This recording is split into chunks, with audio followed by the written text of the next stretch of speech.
everybody, it's Ashley from Girl Scouts of Montana and Wyoming, and today we are back with part 2 of the Inventive Women, American Women in Innovation and Invention exhibit from the National Women's History Museum.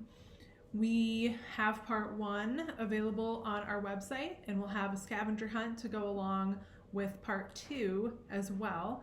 But we are going to pick up where we left off with Charlotte Smith, who was the advocate for working women and their accomplishments and all the things that she did to highlight that. So let's get started.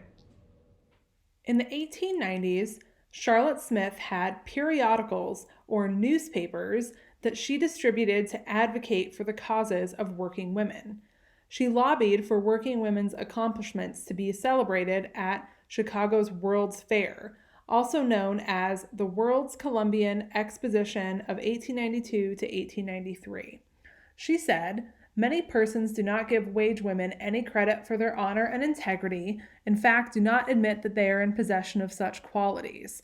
The mission of the Working Woman newspaper is to elevate wage women socially and to dignify labor." The World's Fair launched several women inventors, including Harriet R. Tracy. Harriet R. Tracy had 16 patents in her own name. Her gravity elevator was installed in the Women's Building at the World's Fair, and she was among a number of women whose inventions were displayed and sold there.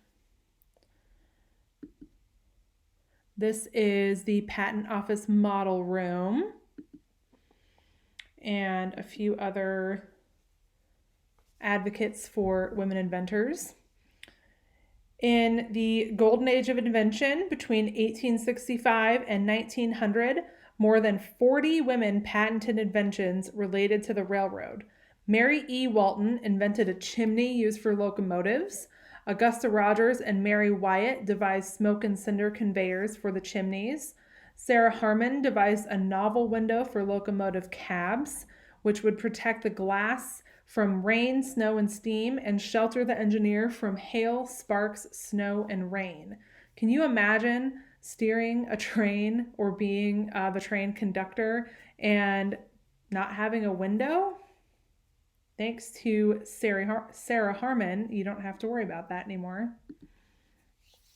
There isn't a picture here, unfortunately, but Sarah E. Good was a Chicago furniture store owner. And she created a folding cabinet bed, which is like a sofa bed that if you have a couch that folds out into a bed, that was her invention.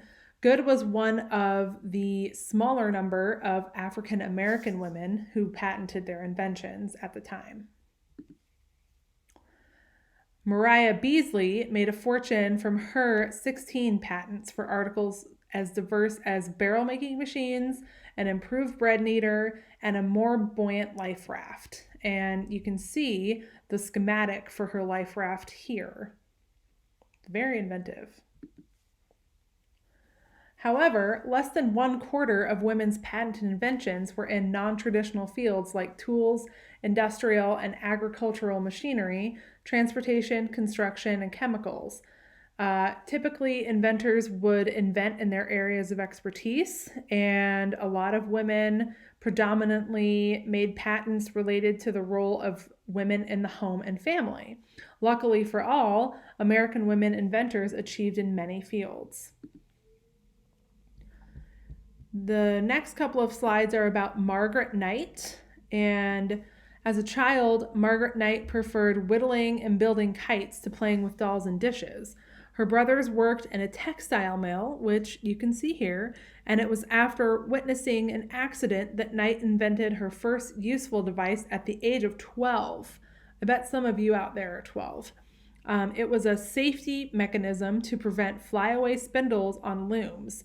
She went on to register 24 patents for industrial machines and in a bunch of different industries: paper gab manufacturing, shoe manufacturing, and rotary engines. You might know one of her inventions, the machine that folded and glued flat bottom paper bags. You might not know the invention, but you definitely know what it makes. A paper bag when you go to the grocery store, that is possible because of one of her inventions. 1913 New York Times feature referred to her as the Woman Edison and said that she was working 20 hours a day on her 89th invention at age 70. Margaret Knight was amazing.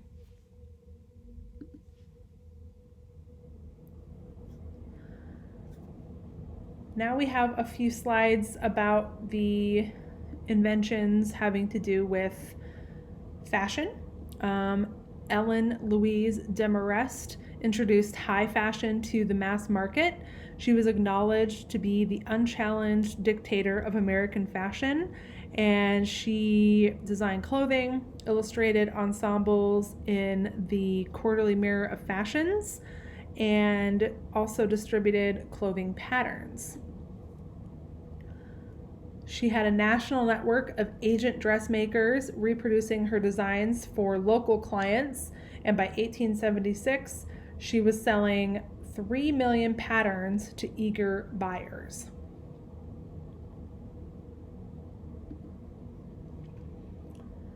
You might know about Butterick patterns if you've ever sewn a dress or a shirt or really anything. It is the paper patterns that you put over the material to get the shapes that you need to sew together to make a shirt or a dress. And that was patented by Ebenezer Butterick in 1863.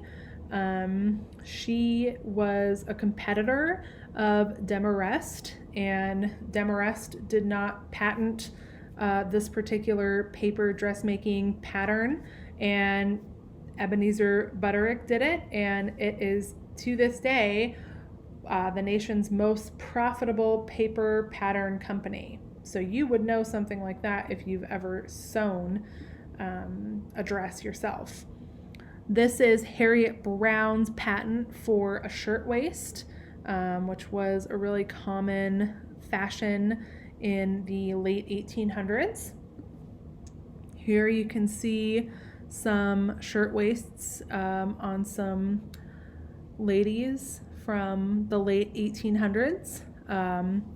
Brown's standardized construction approach was used along with the burgeoning use of paper patterns, and it helped lay a foundation for mass production of women's clothing. You could factory produce clothing at a higher rate, and everybody from factory girls to office clerks to college women started wearing these shirtwaist patterns. This is something that you will definitely know about. Josephine Cochrane was born into a family of engineers and innovators, and she invented the first practical dishwasher. You can see the way that it looks there. It almost looks like a washing machine, but it is a dishwasher. She hired a mechanic to build her design and patented the invention in 1886, which is almost 130 years ago. And she opened the Garris Cochrane Dishwashing Machine Company in 1897. This is the patent for her dishwasher. Does not look like the ones that we use today, but she exhibited her dishwasher at the World's Fair in 1893, and she won first place for best mechanical construction, durability, and adaptation to its line of work. A lot of hotels and high-end restaurants were among her first customers, and it could wash dishes for 400 guests in just 1 hour. This here is another iteration of her dishwasher invention, but in 1956. And today, everybody has dishwashers. Almost everybody has dishwashers in their houses. After World War II, American households embraced labor-saving technology, and it became very widespread in the United States. So that is our exhibit. So this is where you come in. One of the foundations of the Girl Scout leadership experience is STEM: science, technology, engineering, and math, all fields that encourage innovation, experimentation, and looking for solutions to problems. What are some of the STEM activities or programs that you have done in Girl Scouts? Have you ever come up with an invention? Have you ever done a science experiment in Girl Scouts? Maybe you've done one in school. Maybe you've done one just for fun. All of the female inventors that we learned about in these exhibits saw problems that needed solutions or ways to improve doing something, and they set out to figure out how to do just that. We encourage you to look around and see if there is something you think you can improve upon or a problem that you think you can solve, and maybe you can be one of the next American women in innovation and invention. I want to thank you for joining me with going through these exhibits. You can visit the National Women's History Museum for a bunch of other really awesome exhibits that they have on a lot of amazing women in American history. We'll also be posting more virtual programming on our Girl Scouts of Montana and Wyoming website and also on our Facebook page, and we hope to see you at all of those as well. Thank you for joining me today, and I'll see you next time. Bye.